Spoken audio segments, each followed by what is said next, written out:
నా పేరు Kalan Sanjay Kumar, high court Telangana and Andhra Pradesh. ఈరోజు నేను చెప్పే అంశం ఏంటంటే, Air India Boeing 787 plane crash Gujarat లోని అహ్మదాబాద్ లో టేక్ ఆఫ్ చేసిన 23 సెకండ్స్ లో కుప్పకూలిపోయిన మన ఎయిర్ ఇండియా బోయింగ్ 787, అది కూడా ఒక జస్ట్ పైకి టేక్ ఆఫ్ అయిన ఒక 650 ఫీట్ లో నుంచి మళ్ళీ టెక్నికల్ ఇష్యూస్ రావటం వల్ల ఆ ఫ్లైట్ సరిగ్గా మొత్తానికి టేక్ ఆఫ్ అవ్వలేదు. అది మళ్ళీ ఉన్నట్టుండి అది ఒక కాలేజ్ మీద పడిపోవడంలో సుమారుగా ఆ ఫ్లైట్ లో 240 మంది ప్యాసింజర్స్ దాకా ఉన్నారు. అందరూ కూడా మరణించడం జరిగింది. ఒక్కసారి బాంబ్ లాగా పేలిందంట. దాంట్లో ఎందుకో ఒక అదృష్టమో ఒక మృత్యుంజయలా ఒక మనిషి మట్టుకే బ్రతికాడు. అతని పేరే రమేష్ విశ్వాస్ కుమార్. అతను ఇండియాలో పుట్టినా కూడా అతను వ్యాపారం అంతా లండన్ లోనే. అతను ఒక వ్యాపారి, బిజినెస్ మ్యాన్. ఆయనతో పాటు ఆయన తమ్ముడు కూడా ఉన్నాడు ఆ ఫ్లైట్ లో, అజయ్ అని. మరి అతని జాడైతే ఎవరికి తెలియలే. ఆ ఫ్లైట్ మెడికల్ కాలేజ్ దగ్గర పడిపోవడంలో సుమారుగా అక్కడ పిల్లలు ఒక 20-30 మంది దాకా పిల్లలు కూడా పాపం వాళ్ళు భోజనం చేస్తుంటే ఆ పైనుంచి స్లాబ్ పడిపోయి కూలిపోయి అక్కడ కూడా చిన్నారులు కూడా చాలా మంది మరణించడం జరిగింది. యావత్ దేశంలో ఇంతటి పెద్దటి ఘోరమైన యాక్సిడెంట్ విమానంలో జరగడం ఇదే మొదటిసారి. యావత్ ప్రపంచమే అంతా కూడా ఉలిక్కిపడింది. మన దేశంలో అందరూ కూడా ఆ రోజు 200 మంది మరణించిన వాళ్ళందరూ కూడా తరపున ప్రగాఢ సానుభూతి వెలిపిస్తున్నాను. వాళ్ళందరూ కూడా వాళ్ళ మరణించిన వాళ్ళందరూ కూడా ఆత్మకి శాంతి కోరాలని కోరుకుంటున్నాను. వాళ్ళ నేను కళానిధి. అసలు జనరల్ గా విమానం స్టార్ట్ అయ్యే ముందర పైలట్ రోల్ ఏంటి, ఆయన ఏమేమి చెక్ చేసుకోవాలి? మరి జనరల్ గా ఫ్లైట్ ప్రోటోకాల్స్ ఉంటాయి. బయలుదేరే ముందర అసలు ఇంజన్ కరెక్ట్ గా పనిచేస్తున్నా లేదా చెక్ చేసుకోవడం. ఆ విమానం ఫస్ట్ స్టార్టింగ్ బెంగళూరు నుంచి బయలుదేరినట్టుంది. బెంగళూరు నుంచి డైరెక్ట్ గా అహ్మదాబాద్ లో మళ్ళీ ల్యాండ్ అయ్యి అక్కడి నుంచి మళ్ళీ ఒక 2 అవర్స్ బ్రేక్ లో మళ్ళీ లండన్ వెళ్ళాలి. అది వాళ్ళ షెడ్యూల్. అయితే అహ్మదాబాద్ లో ఆపినప్పుడైనా కనీసం 2 అవర్స్ టైం ఉన్నప్పుడు పైలట్ అక్కడ టెక్నికల్ పర్సన్స్ మరి ఏం చేస్తున్నారు? మరి వాళ్ళు ప్లేన్ లో ఏమైనా సరిగ్గా అన్ని చెక్ చేసుకోవాల్సిన బాధ్యత అక్కడ టెక్నికల్ వాళ్ళది, ఇంజనీర్లది, ఆ తర్వాత నడిపే ఒక విమానాన్ని నడిపే ఒక పైలట్.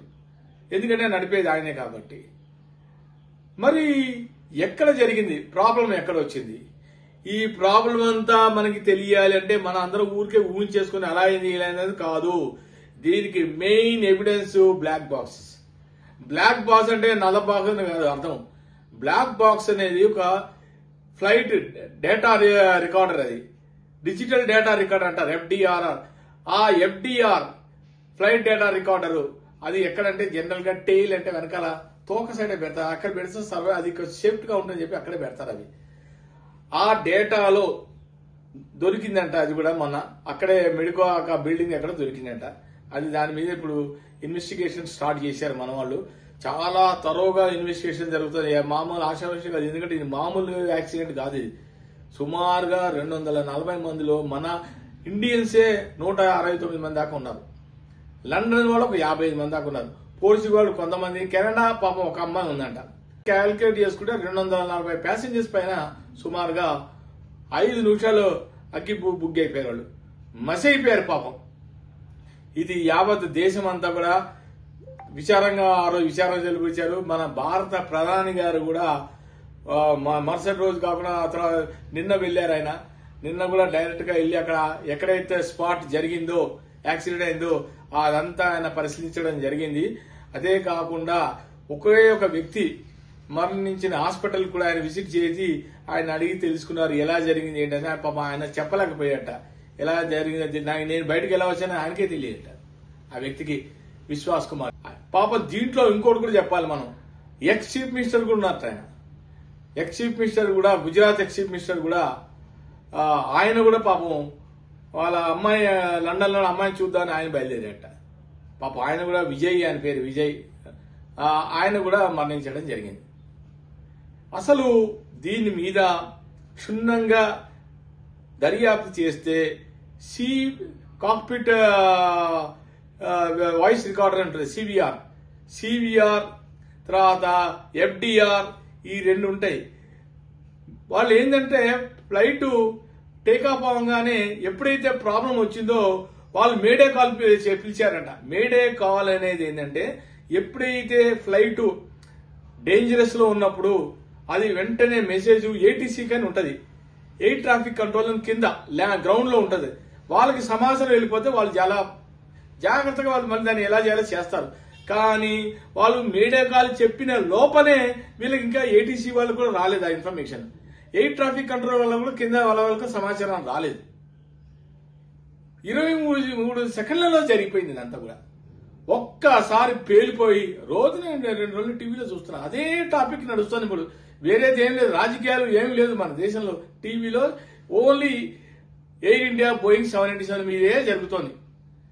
దీని మీద చాలా సీరియస్ గా మన మినిస్ట్రీ కూడా, ఆయన కూడా రామ్మోహన్ నాయుడు గారు చాలా సీరియస్ అయ్యి ఆయన కూడా దీని మీద విచారణ చేయాల్సిందే. దర్యాప్తు పట్టుకు చాలా గట్టిగా జరుగుతోంది.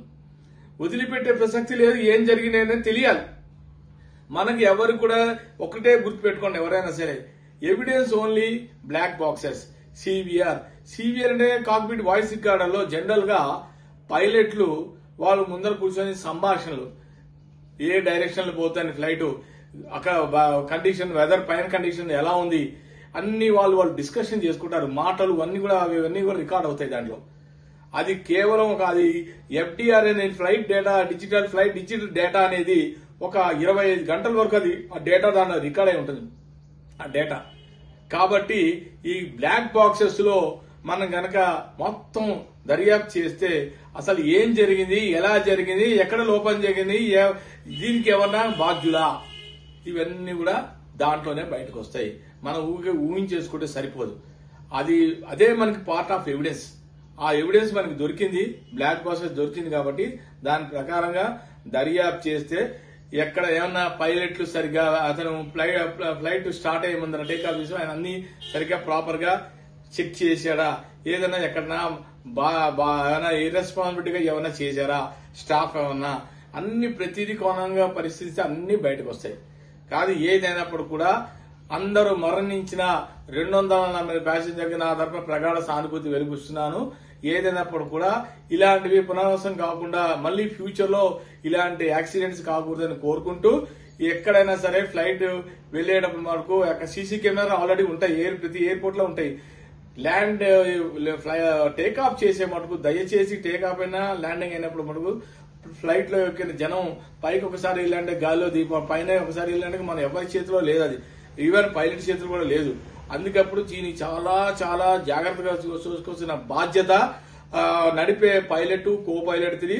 ఇంజన్స్ మెయిన్ ఉండడానికి ఇంజన్ డబుల్ ఇంజన్ ఉంటుంది. అదొకటే కాకుండా ఫ్యూయల్ కూడా కరెక్ట్ గా దాంట్లో లోడ్ చేశారా లేదా. తర్వాత వెయిటేజ్ కూడా చాలా ఇంపార్టెంట్. ఒకసారి లోడ్ ఎక్కువైపోయినా కూడా ఫ్లైట్ ని కంట్రోల్ అవడం కష్టం.